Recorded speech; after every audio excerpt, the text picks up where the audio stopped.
Chers doctorants, bonjour. Bienvenue dans votre formation doctorale en didactique.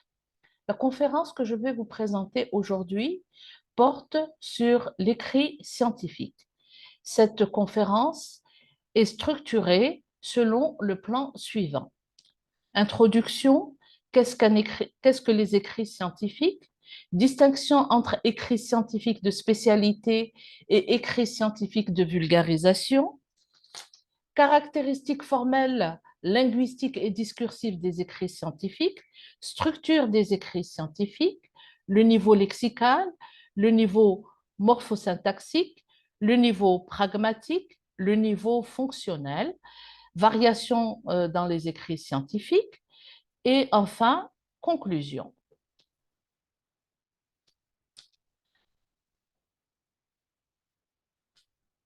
La maîtrise de l'écrit scientifique est importante.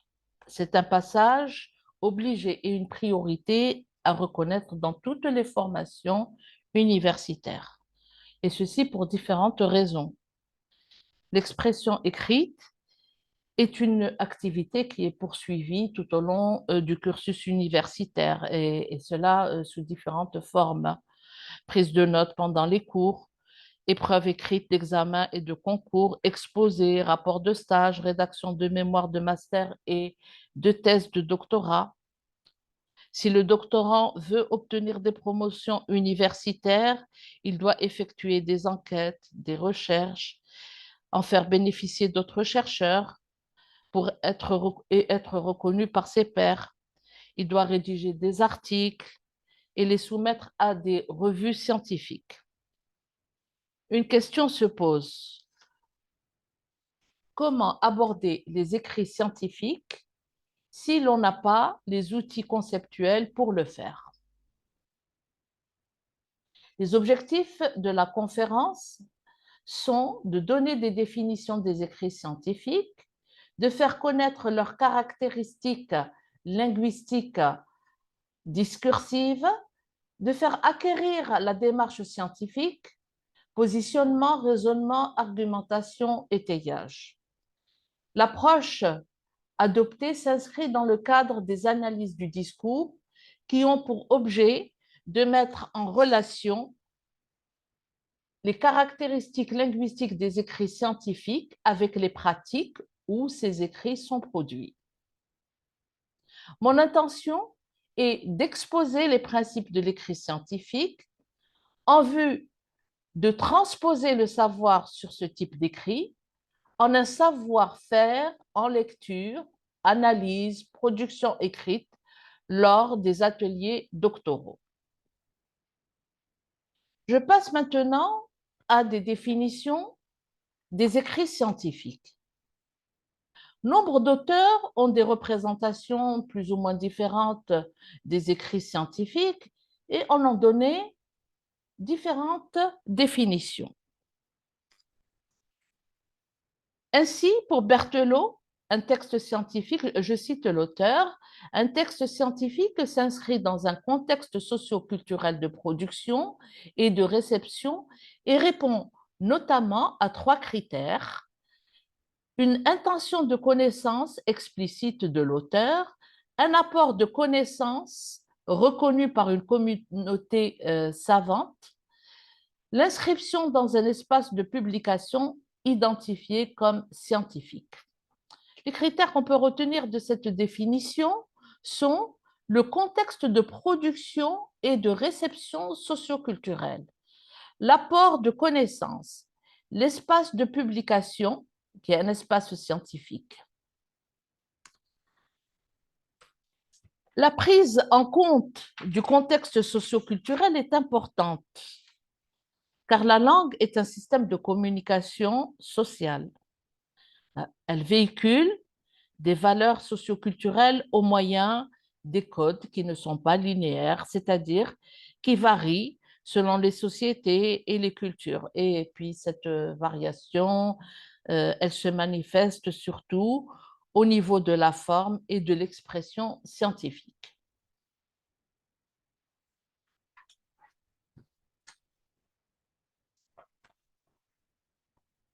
Une autre définition est donné par Catherine Schneider-Derker.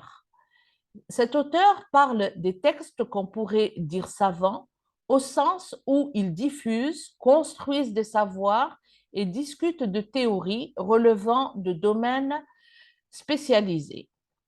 Alors, ici, les critères de cette définition sont la scientificité, la fonction, diffusent, construisent des savoirs et discutent de théories. Les domaines concernés par les écrits scientifiques sont des domaines spécialisés. Fanny Rick propose une autre définition. Le discours scientifique est entendu ici au sens de discours produit dans le cadre de l'activité de recherche à des fins de construction et de diffusion du savoir. Alors là aussi, il y a activité de recherche, fonction, construction et diffusion du savoir. Autre définition, une définition plus extensive, celle de Françoise Bosch. Alors, elle définit les écrits scientifiques comme étant des écrits produits par des chercheurs, doctorants ou chercheurs professionnels, ayant pour but la construction et la diffusion du savoir scientifique de manière plus institutionnelle. Nous désignons par écrit scientifique toute production, article, thèse, acte de colloque, etc., reconnue comme telle par un cadre habilité pour le faire.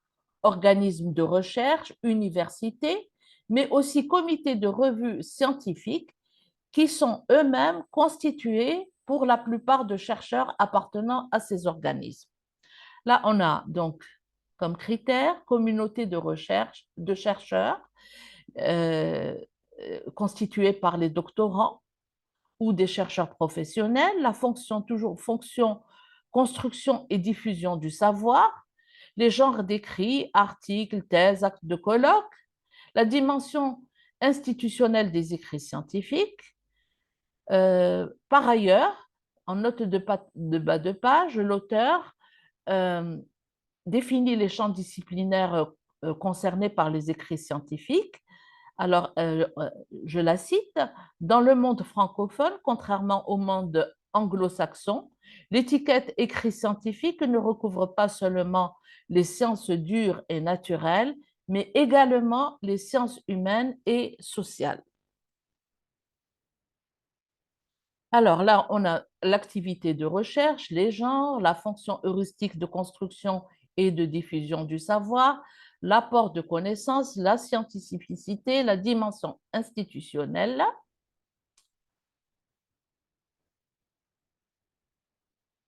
euh, la dimension institutionnelle de production. Alors, on passe, bon, la dimension institutionnelle de production est importante parce que ce type de production scientifique sont validés comme tels par des cadres institutionnels qui sont habilités à le faire, comme les comités scientifiques des universités, les laboratoires de recherche, les revues. Une autre définition est donnée par Marie-Christine Paulet, qui définit les écrits scientifiques, je la cite, comme des traces aussi élaborées, écrites d'une activité de recherche, articles des actes de colloque, thèse, mémoire de travail d'étudiants répondant à une fonction heuristique de construction, de diffusion de connaissances fondées sur des exposés raisonnés et de la discussion de théories soumises aux normes de recevabilité d'une communauté scientifique et légitimée par un cadre habilité à le faire, organismes de recherche, universités, comités scientifiques, comités de rédaction, promoteurs de mémoire et de thèse, professeurs d'université et d'écoles supérieures. Marie-Christine Paulet ajoute aux critères que nous avons relevés dans les définitions qui précèdent l'écriture scientifique peut être conçue dans une approche littératie. Cette dimension linguistique, l'approche littératie, cette dimension linguistique doit être pensée dans le cadre de la littératie qui englobe des savoirs sur les fonctions de l'écriture, sur les types de discours, des savoir-faire, l'utilisation du lexique, de la morphosyntaxe, mais aussi sur les attitudes, les représentations, le rapport à la langue, à la lecture, à l'orthographe, à l'écriture. De sources variées, plus ou moins restrictives, toutes les définitions qui précèdent retiennent les critères suivants. Les conditions de leur production, qui sont les écrits scientifiques sont une activité de recherche, la fonction principale de construction et de diffusion du savoir, le caractère spécialisé donné par les domaines, les champs disciplinaires concernés par les écrits scientifiques, sciences dures, sciences appliquées, sciences humaines. Notre approche des écrits scientifiques s'inscrit dans la lignée des travaux de Fanny Rink, de Françoise Bush et de Marie-Christine Paulet. Nous avons choisi cette approche parce que c'est celle qui correspond le mieux aux objectifs de votre formation en didactique. Passons maintenant à notre point. Nous allons faire une brève distinction, je ne m'étalerai pas beaucoup sur ce point, une brève distinction entre écrit scientifique de spécialité et écrit scientifique de vulgarisation. La littérature scientifique constitue un ensemble de documents dont on peut distinguer l'écrit scientifique, dit de spécialité, celui qui constitue la monographie universitaire, essai, mémoire ou thèse ou article dans une revue à comité de lecture. Ce type d'écrit est nécessairement formulé par un spécialiste à l'intention d'autres spécialistes. Les sujets spécialisés sont généralement non partagés par des locuteurs d'une langue et nécessitent un apprentissage particulier. L'écrit scientifique de vulgarisation, c'est celui qu'on peut lire dans les magazines destinés au grand public. Cet écrit est tenu par un spécialiste, mais à l'intention de non-spécialistes. Cette différence de destination n'est pas sans incidence sur la qualité du style que revêt l'écrit scientifique. L'objectif de tout écrit scientifique est d'informer, d'expliquer, de convaincre. Le style scientifique de spécialisation est caractérisé par le souci d'objectivité, par la rigueur. Il se définit par des aspects formels, la précision terminologique qui permet d'éviter l'ambiguïté, la clarté de l'expression. Clarté d'expression, la clarté d'expression répond à la transparence des idées. La concision, qui est l'économie des moyens verbaux. La sobriété, c'est l'absence de fioritures, c'est-à-dire des ornements non essentiels que l'on trouve dans les écrits littéraires, par exemple. Et la sobriété est destinée à limiter la subjectivité. Ces aspects se reflètent dans le choix des unités lexicales, des tournures syntaxiques, de l'énonciation. Une distinction importante est à faire. L'écrit spécialiste, formulé dans un registre soutenu, régi par des écrits, par des critères de scientificité. L'écrit scientifique de vulgarisation est moyennement formel. Il se réalise en une langue courante, mais de bonne tenue. Nous passons à notre point. celui de la structure des écrits scientifiques. Là, je ne m'étalerai pas non plus sur ce point parce que il sera abordé de manière plus approfondie au cours des séminaires de méthodologie. Donc, je rappelle un petit peu la définition de ce qu'on entend par écrit scientifique. Alors, l'écrit scientifique, c'est le découpage et l'organisation apparente de ce type d'écrit, ses composantes essentielles, les principales rubriques qui le constituent. Cette structure est nécessaire.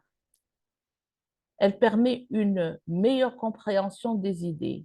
Elle aide à la validation de la recherche par les membres d'un comité, d'une université, par les membres de jury de la thèse, de doctorat, par les membres du comité de rédaction de la revue dans laquelle l'article est publié.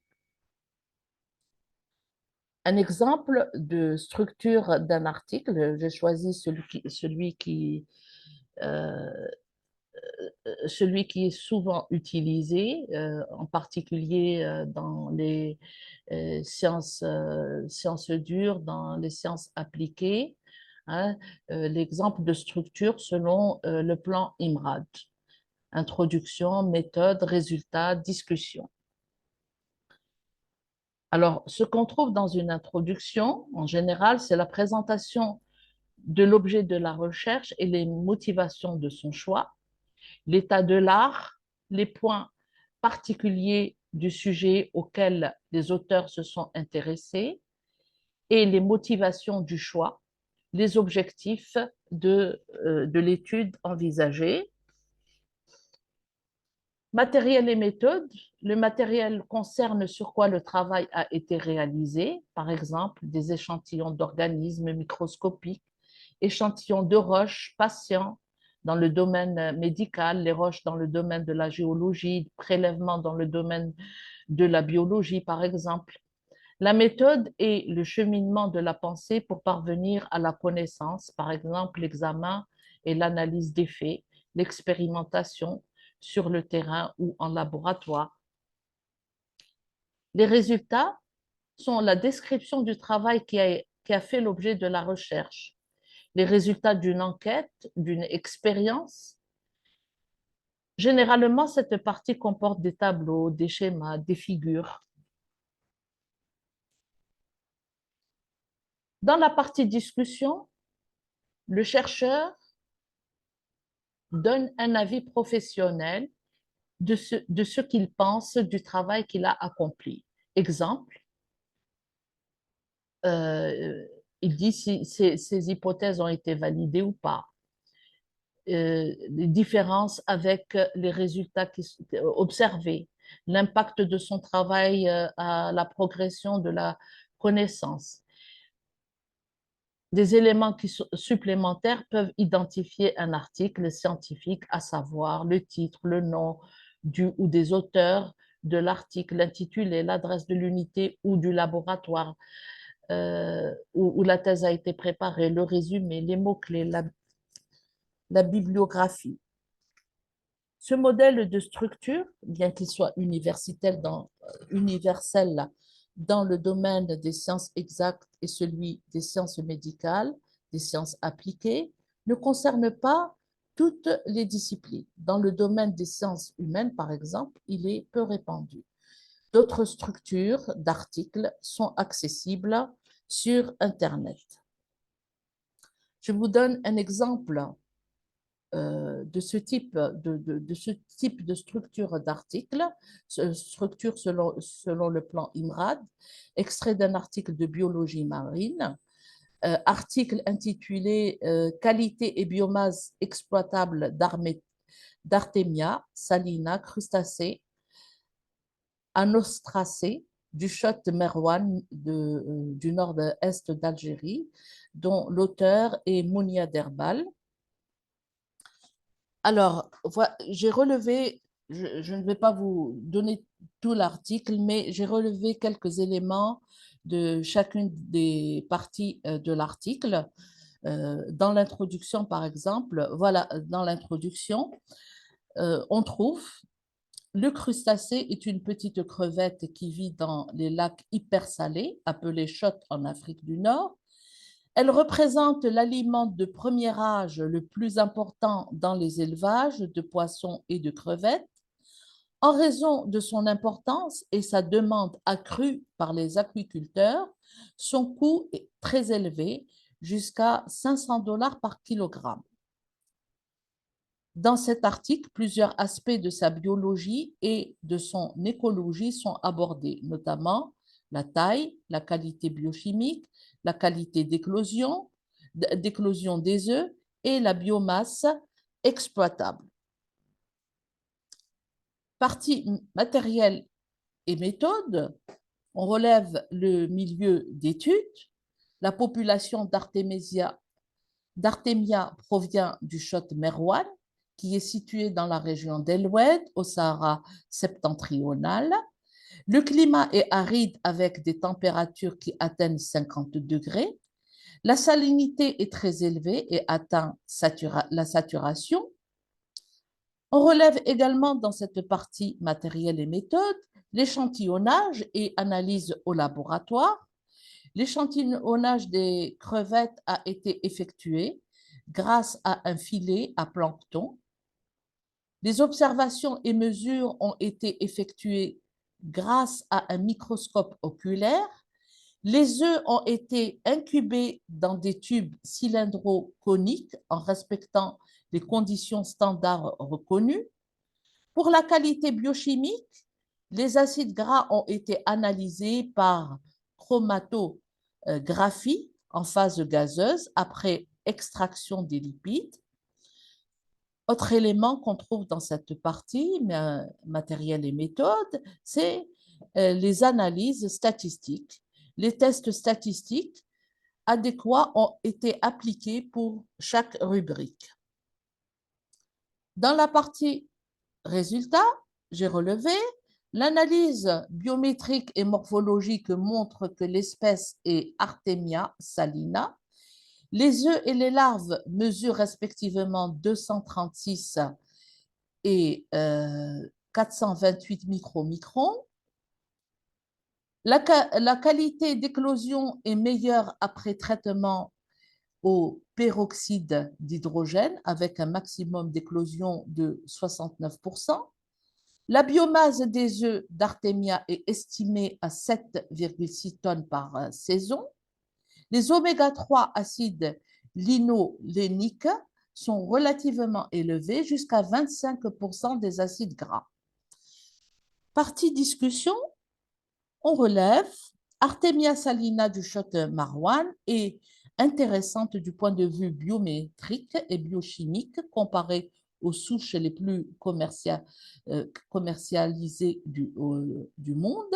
La qualité d'éclosion peut être améliorée après traitement des œufs. Le peroxyde d'hydrogène a donné les meilleurs résultats. La biomasse des œufs est de 7,6 tonnes, ce qui vaut 2,3 millions d'euros par saison. Ces résultats ouvrent des perspectives intéressantes de mise en valeur du Chott Merwan au moyen d'exploitation d'Artemia salina pour son utilisation en aquaculture.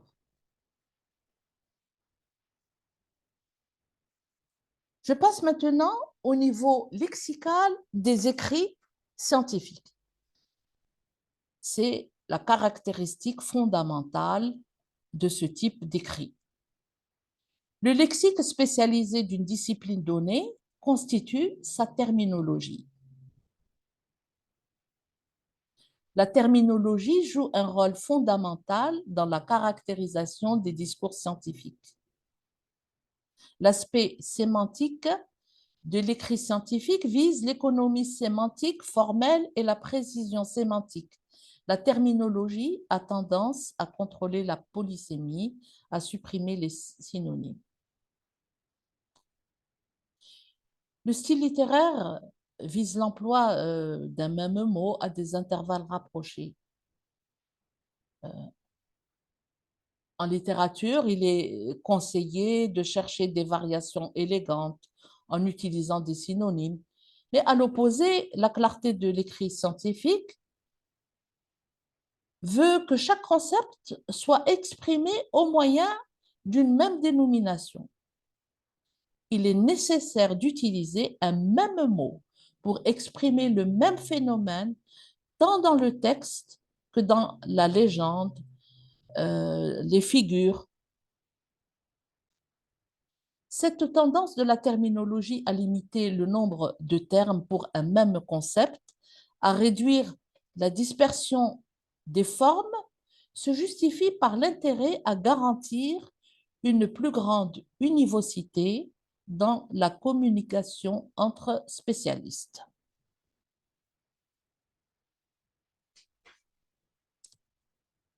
Le lexique est le niveau le plus important dans la phrase. Et à l'intérieur du lexique, les nominalisations, c'est-à-dire la conversion d'une unité de la langue en un nom, par exemple un adjectif comme libre euh, qui devient un nom, libre, liberté, un, un verbe qui devient un nom, aligné, alignement, par exemple. Et les formes nominales en plus des formes verbales et adjectivales, qui tiennent un rôle important tant du point de vue quantitatif que qualitatif. Je vous donne quelques exemples de formes nominales. Des syntagmes nominaux de type nom, préposition, nom. Un nom est joint à un autre nom au moyen d'une préposition, par exemple, liberté d'expression, impôt sur le revenu, harmonique de courant, compensateur à réglage d'inductance. Un autre type de forme nominale qui résulte d'une proposition relative abrégée, par exemple, quand on dit les études réalisées en Algérie, cela n'est qu'une forme abrégée de la construction des études qui ont été réalisées en Algérie. Un autre exemple est donné par condensateur commuté par des dispositifs mécaniques, qui est la forme abrégée de condensateurs qui sont commutés par des dispositifs mécaniques. On peut avoir aussi des formes verbales à mode impersonnel. L'infinitif peut avoir une vocation nominale, c'est-à-dire joint au moyen d'une préposition à un autre nom. Exemple, la nécessité de connaître, ou à un adjectif, par exemple, capable d'établir. La nominalisation contribue à la concision formelle des écrits scientifiques. Les écrits scientifiques sont composés d'unités lexicales pleinement articulées et comportent des expressions de forme graphique plus concises. Cette concision est surtout d'ordre abréviatif ou idéographique. Abréviatif, alphabétique, cette formation est de type lettrique, c'est-à-dire les mots sont constitués à partir de lettres. Par exemple, on a l'exemple des sigles. Des sigles, ce sont des unités qui sont formées par la combinaison des lettres initiales de différents mots qui constituent une expression plus vaste. Cette expression qui est plus vaste est appelée unité lexicale pleinement articulée ou encore développement. Voilà des exemples de sigles: CNRS, Centre national de recherche scientifique. La forme abrégée, le sigle, c'est CNRS, et la forme pleinement articulée est Centre national de recherche scientifique.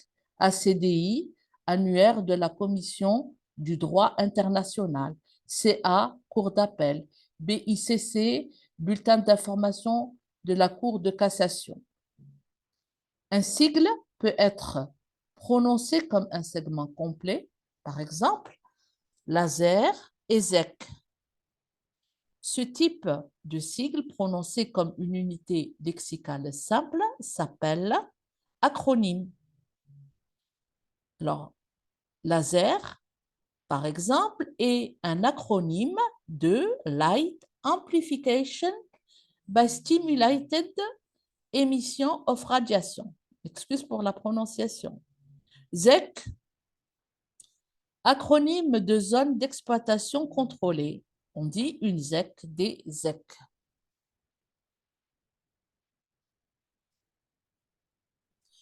Un autre type d'abréviation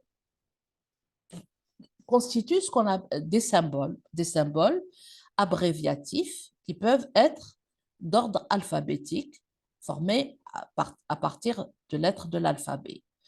L'abrégement extrême d'un terme est la formation réduite à une ou deux lettres. Exemple, Ca calcium, H hydrogène, RH rhésus, Hg argent, C coulomb, pH potentiel d'hydrogène. Il y a aussi des lettres, il y a en plus des lettres latines, il y a des lettres grecques qui peuvent en minuscules ou en majuscules et qui caractérisent les écrits scientifiques. Exemple, gamma, rayon gamma, sigma, delta, pi, microfarad, ohm.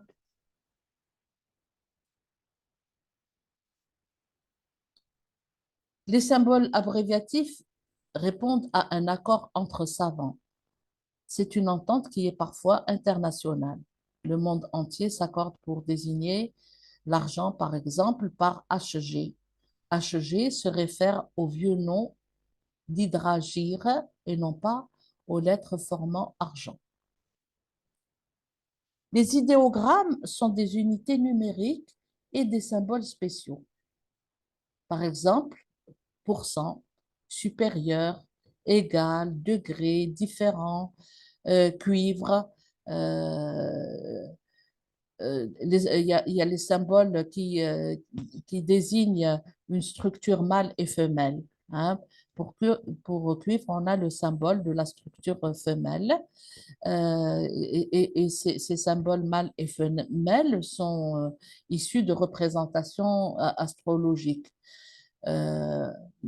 Mars est le symbole féminin et Vénus masculin et Vénus le symbole féminin. Les idéogrammes sont également régis par un code mondial. Du point de vue formel, la fréquence des formes savantes et le caractère international des termes contribuent à la concision des écrits spécialisés et facilitent la communication internationale.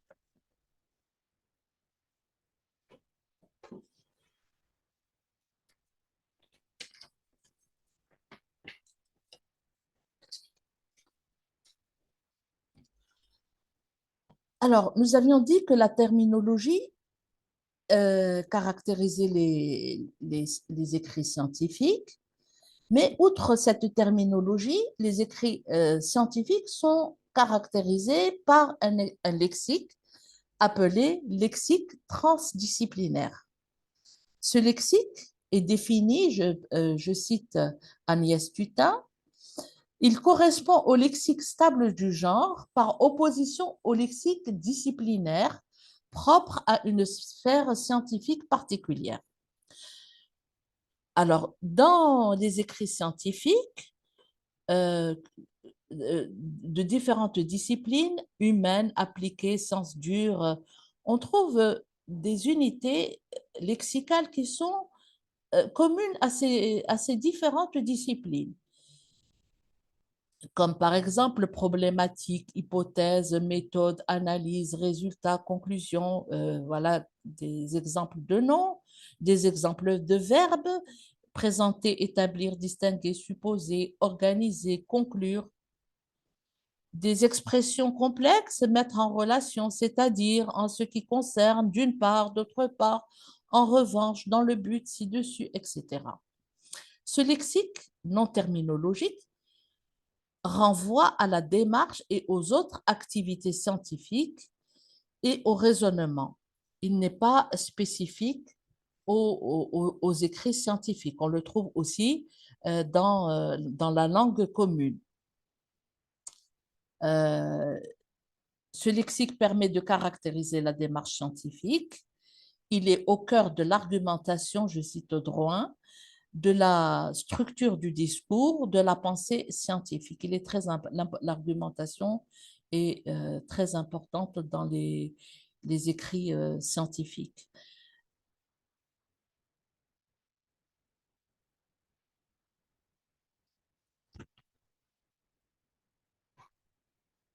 Je passe maintenant à un autre niveau, celui de la morphosyntaxe.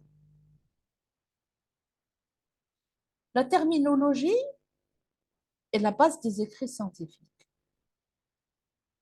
mais elle n'est pas l'unique élément de ce type d'écrit. Elle s'associe à une grammaire, à une syntaxe, à un mode d'expression des idées qui s'influencent l'un l'autre. Alors, comme caractéristique morphosyntaxique des écrits scientifiques, il y a certaines catégories grammaticales. L'écrit scientifique se caractérise par l'emploi d'un système de pronoms personnels qui est restreint. À l'écrit, les deuxièmes personnes du singulier et du pluriel font presque entièrement défaut car il n'y a pas de destinataire adressé directement. L'auteur s'efface derrière des expressions passives ou impersonnelles. Par exemple, peu de travaux ont été effectués à ce jour. L'hypothèse a été confirmée. L'écrit scientifique est caractérisé par l'emploi du pronom neutre il. Ce pronom est un simple indice grammatical qui sert à marquer la personne du verbe, troisième personne du singulier. Exemple, il est important de souligner, il est clair qu'il est indispensable de vérifier, etc. Les pronoms on et nous, on constate, on note, on observe, on peut ajouter, on peut envisager, nous avons examiné, nous procédons, nous pouvons affirmer, etc. L'auteur emploie le plus souvent le nous dit de modestie au lieu du je. Dans ce cas, les adjectifs ou les participes qui se rapportent au nom sont au singulier. Par exemple, nous ne sommes pas convaincus, u, ou bien ue au féminin. Dans les recherches collectives, le pronom nous n'est pas un nous de modestie à proprement parler et on peut avoir toutes les possibilités. Nous nous sommes aperçus, une seule personne qui parle, pas de S, pas U à la fin, aperçu féminin, aperçu US masculin pluriel, aperçu UES féminin pluriel. Une autre caractéristique des écrits scientifiques, c'est la prédominance du présent de l'indicatif. Alors, il y a des auteurs ont fait une évaluation euh, de l'emploi de ce temps dans les écrits scientifiques. Comme à titre d'exemple, Kukurek a relevé 85% des verbes dans les écrits scientifiques sont au présent de l'indicatif. D'autres auteurs ont montré que dans les écrits scientifiques des sciences humaines, il y a un emploi plus grand des temps du passé. Donc, cet emploi du présent de l'indicatif permet de présenter des faits qui se déroulent au moment où les énoncés où sont au moment où ils sont énoncés, présents d'actualité, comme par exemple nous observons, nous considérons, nous émettons l'hypothèse, d'exprimer des vérités durables, présents perpétuels ou atemporels. Exemple, par exemple, une équation et en mathématiques une relation en général, une égalité contenant une ou plusieurs variables. Les équations peuvent être de nature diverse, emploi occasionnel du passé composé et du futur, notamment dans les débuts des chapitres et les conclusions partielles, de manière à faire les liens entre les paragraphes ou les différentes parties du travail. Par exemple, voilà un exemple tiré d'une thèse de doctorat de physique. Nous avons vu dans le premier chapitre que la zone de réglage du compensateur, la tension aux bornes peut se mettre sous la forme. Autre exemple avec l'emploi du futur.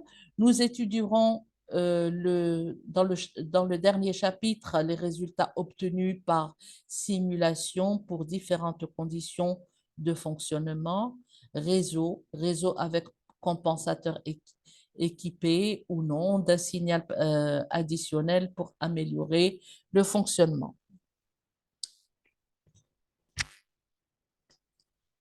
Autre caractéristique morphosyntaxique des écrits scientifiques, c'est la prédominance des phrases de type déclaratif sur les autres phrases. Cet emploi est considéré comme le plus adéquat car il permet d'énoncer un fait, de présenter des démonstrations, des résultats obtenus, et les réponses apportées aux questions posées. La phrase de type impératif, caractérisée par l'emploi de la première personne du pluriel, exemple, notons, supposons, considérons, et la troisième personne du singulier ou du pluriel du subjonctif soit, est relativement fréquente. L'emploi des phrases interrogatives qui peut être considéré comme assez typique du discours didactique. Les phrases interrogatives sont fréquentes dans les polycopiés des cours universitaires. La modalité interrogative se trouve également dans les questions auxquelles le chercheur se propose de répondre au cours de sa recherche. Exemple, extrait d'une introduction d'un chapitre de mémoire d'HDR en mathématiques. Le 10e problème de Hilbert demande de trouver un algorithme déterminant si une équation diophantine admet des solutions entières. C'est en 1970, après les travaux de David Putman et Robinson, que Matsage, bon, je m'excuse, là, je n'arrive pas à prononcer ce nom, démontre qu'un tel algorithme n'existe pas. Mais qu'en est-il si l'on recherche des solutions rationnelles plutôt que des solutions entières? Autrement dit, y a-t-il une méthode systématique permettant de déterminer si une variété algébrique a un point rationnel? Cette question reste notamment ouverte de nos jours.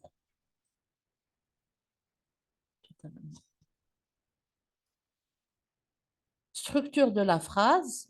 L'écrit scientifique est caractérisé par deux faits langagiers. La description, puisqu'il s'agit de décrire, de rapporter des faits. L'explication, puisqu'il s'agit d'éclairer le destinateur, de l'information sur les conditions, les causes et les conséquences de l'apparition de ces faits. Une ressource de ces types d'activités langagières est l'emploi des phrases complexes. La complexité de la phrase réside surtout dans sa longueur, dans l'enchâssement de plusieurs propositions subordonnées, P1, P2, P1, etc., dans la proposition principale P1 au moyen de plusieurs conjonctions de subordination et de coordination. Les propositions sont identifiables par un verbe conjugué. Voici des exemples. Premier exemple, extrait d'un ouvrage d'informatique. Le flux est une Le flux est une collection d'objets qui se déplacent vers un fichier séquentiel, tout comme des enregistrements fixes. La différence entre les deux est que peuvent, les objets peuvent être polymorphes, c'est-à-dire différents les uns des autres. Alors, dans cette phrase, 4 verbes et 4 propositions. Deuxième exemple, extrait d'un cours de physique. La force de Coulomb constitue une interaction à deux corps, ce qui signifie que I, l'ajout d'une ou plusieurs particules à une partie de particules chargées ne modifie pas la force mutuelle entre ces deux particules et que II, la force nette exercée sur une charge par un ensemble de charges, est la somme vectorielle des forces de Coulomb exercées par chacune des charges. Bon, il y a une formule, hein, je ne lirai pas de peur de ne pas savoir la lire. Ce qu'on appelle aussi le principe de superposition. Alors ici, on a une longue phrase avec cinq propositions.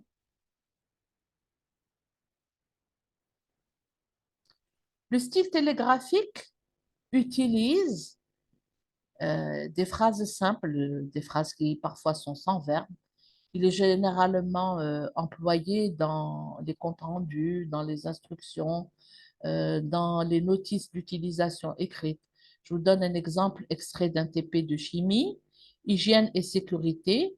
Les deux issues de la salle TP sont accessibles et non fermées à clé pendant le TP. Il est strictement interdit de fumer, boire et manger. Travailler avec soin et méthode. Travailler en position stable et se déplacer sans courir. Pas de paillasse encombrée. Ne pas aspirer des substances dangereuses en utilisant des pipettes munies de pro-pipettes. Tous les flacons doivent être étiquetés et fermés après usage. Ne pas reverser dans le flacon une solution traversée ailleurs ou le reste d'une pipette.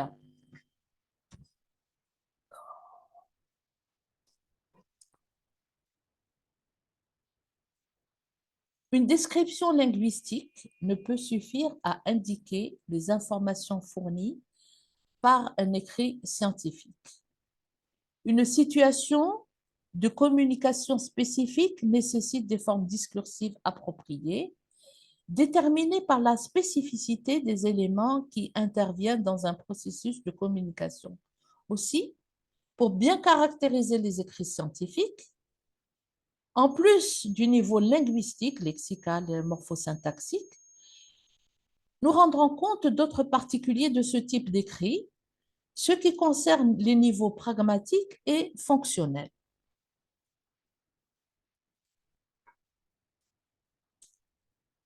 La pragmatique est une discipline de la linguistique qui se donne pour objet la description de l'emploi de la langue et non de sa connaissance. L'analyse des écrits scientifiques doit tenir compte des conditions pragmatiques fondamentales de la situation de communication.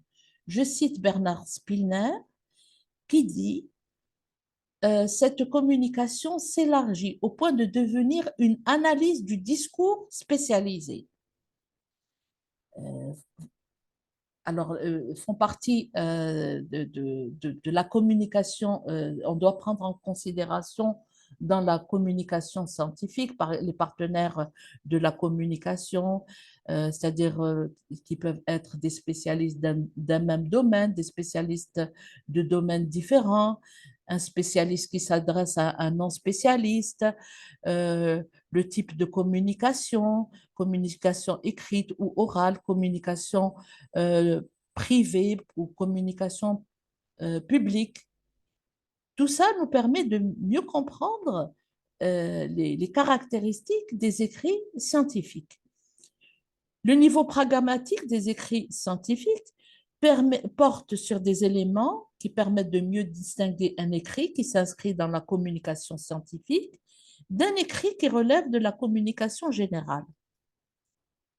En prenant en considération le paramètre pragmatique, on peut affirmer que les écrits scientifiques sont spécifiques par rapport à trois points de vue: le sujet, les utilisateurs et les situations de communication. La communication porte sur des sujets à caractère scientifique. Les écrits scientifiques sont usités par des chercheurs. Dans notre cas, c'est des doctorants ou ça peut être des chercheurs professionnels. Les conditions dans lesquelles sont produits ces écrits, ces conditions sont de type formel et sont régies par des critères scientifiques. Autre caractéristique des écrits scientifiques, c'est au niveau fonctionnel. Une langue est utilisée non seulement pour communiquer, mais aussi pour assumer d'autres fonctions. En ce qui concerne l'écrit scientifique, deux fonctions sont privilégiées, la fonction référentielle et la fonction métalinguistique. La fonction référentielle consiste à dire quelque chose sur quelque chose ou de quelqu'un, à décrire, à analyser un fait, une situation. Elle est tournée vers le référent, l'objet dont on parle. La fonction principale des écrits scientifiques est d'informer et d'échanger des informations sur un sujet scientifique. Dans le domaine des sciences, les communications sont de nature référentielle. Les écrits scientifiques ont souvent recours à des analyses, à des définitions, à des descriptions, à des commentaires, des explications, des arguments, des citations, des exemples. La fonction métalinguistique est indispensable au discours scientifique.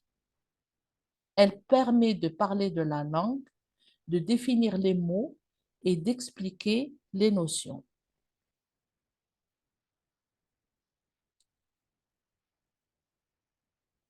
Passons maintenant aux variations dans les écrits scientifiques. Nous avons donc donné leurs principales caractéristiques, mais lorsqu'on examine des écrits scientifiques, on va remarquer qu'il y a des variations.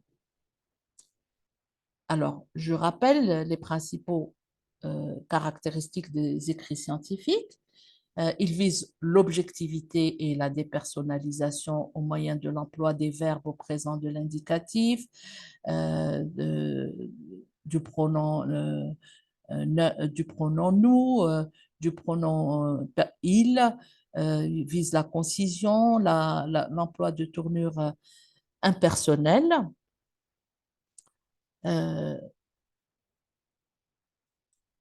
Mais il faut souligner que la présence de tels éléments dans les écrits scientifiques n'exclut pas qu'ils puissent aussi présenter une certaine variation.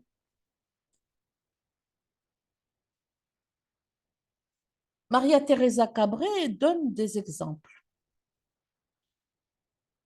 Alors, les écrits scientifiques prennent la forme d'un dialogue implicite entre l'émetteur et le destinataire.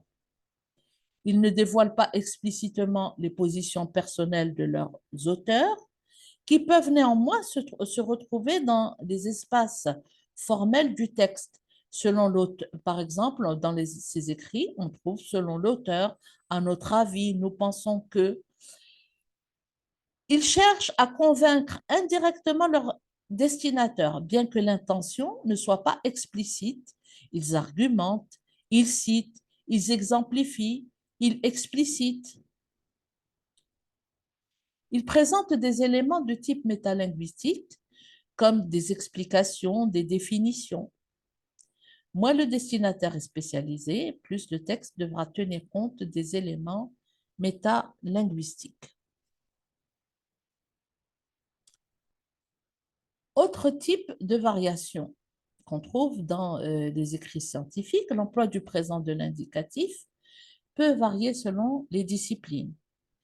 Il peut aussi varier selon les différents types d'écrits scientifiques. Ainsi, par exemple, dans les écrits structurés selon le plan IMRAD, il y a un emploi contrastif des temps verbaux. Dans un article original de ce type, tout ce qui relate les modalités de l'expérience, ce que l'on appelle méthode, les faits qui ont été observés, c'est-à-dire les résultats, doivent être exprimés par des verbes au passé. Le passé doit aussi être utilisé pour ce qui se rapporte à l'expérience d'autres auteurs. L'utilisation du présent narratif pour exprimer des événements passés n'existe pas dans l'écriture scientifique et on n'emploie pas aussi le futur. Huguier donne un exemple, je le cite, une affirmation comme tous les malades qui ont le cancer du pancréas avec métastase ganglionnaire à distance de la tumeur meurent dans les 5 ans. Cette phrase est d'interprétation ambiguë. Si l'auteur ne respecte pas les principes du bon usage scientifique du temps des verbes, un verbe au présent, comme dans l'exemple qu'il a donné, ne permet pas de savoir si l'énoncé concerne un fait qui est unanimement admis ou bien s'il s'agit de l'expérience personnelle des auteurs. Autre exemple de variation, c'est celui de l'emploi du nous dit de modestie. Les écrits scientifiques sont considérés comme neutres avec effacement de l'auteur. C'est la raison pour laquelle on emploie le nous dit de modestie à la place du pronom je. L'emploi du je donne une impression un peu prétentieuse. L'identité de l'auteur peut être perçue comme non pertinente pour les résultats de sa recherche. Des travaux ont été réalisés au cours de ces dernières années.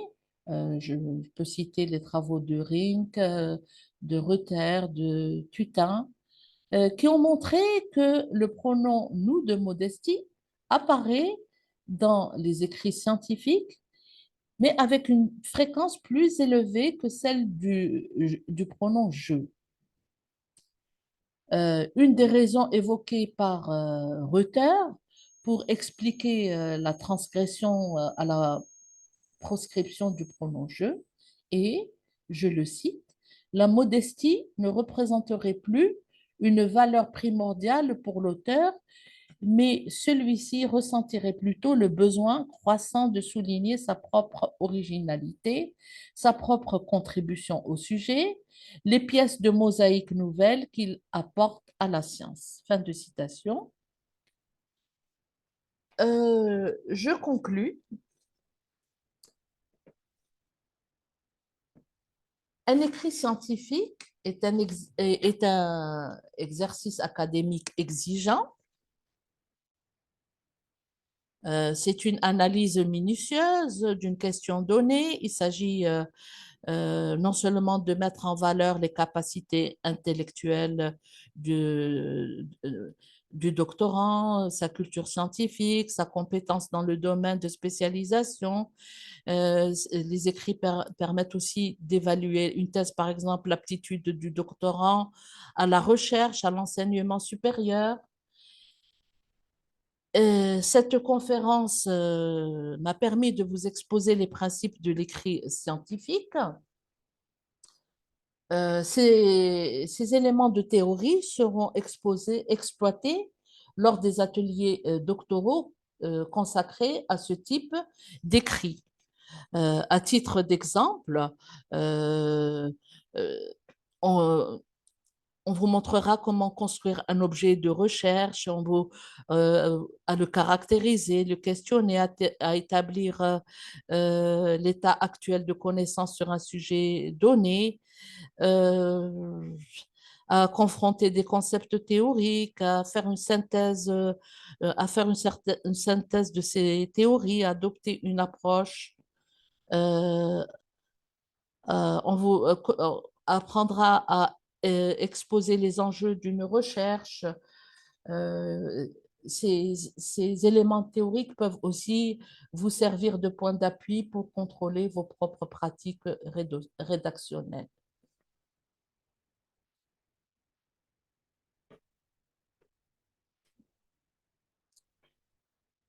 Bien, je termine. Je vous remercie de votre attention.